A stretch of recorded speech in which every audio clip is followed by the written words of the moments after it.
دنیا که شما زندگی میکنید به قدر است. والله که به قدر است. رسول الله در بازار رفته ایستاده بودند. شما تصور کنید رسول الله همراه صحابگان در قدر یک گوسفند مرده رو میبینند. بوی بد میکرد، اطراف پر از پشه، هیچ کسی نزدیک نمیشد. و صحابگان گفتند کدام از شما به یک درهم این را از من میخرد؟ یک درهم کی میخرد؟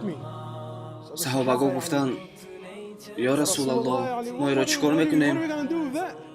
پیامبر گفتند گیرید، در عوض چیزی ندهید، گیرید رایگان، گیریم به پول.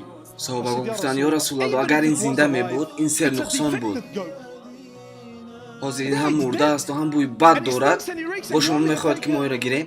گفتند قسم به خدا من حبیب شما هستم و گوش اندازید به پیامبرتون. قسم به عظمتی خدا این دنیا و چیزی که در آن است پستر از در نزد الله در مقام و جا نظر به این گوسفند.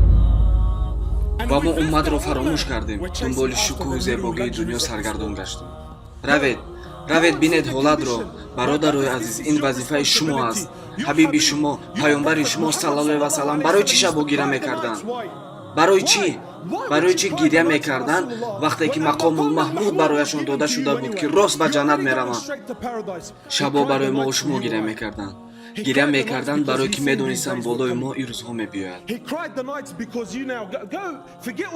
در اوربان که در ونگریا است، والله العظیم در اوربان یک مسلمان از لبنان که پدر است با دختر خودش که 7 ساله بوده است همخوابگی کرده است.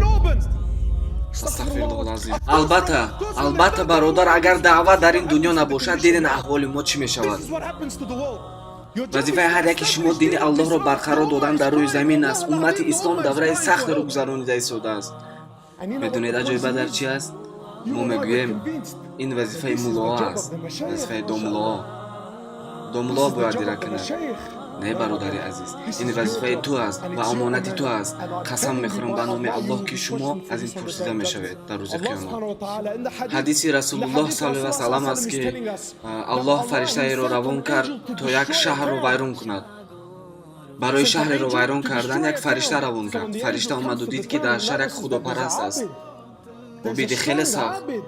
فرشته حیران شد و نزد الله سبحانه و تعالی رفت و گفت یا الله فرمان دادی که شهر را ویران کنم، ولی در اون شهر یک عابدی است که از عبادت تو دست نمیکشد. این فرشته است که تنها چیتر خدا را عبادت کردن را میداند و او شاهدی داد که حقیقتا این انسان عابد است. الله چی گفت؟ از همون شخص نابود کردن را سر کن. برای چی؟ برای که وضعیت و حالت مسلمانان را دید و ولی چرا انتخاب کرد در خانه شیند و عبادت را دوام دهد؟ نه برادران، ما وظیفه داریم، ما جوابیاری داریم، ما امانت داریم.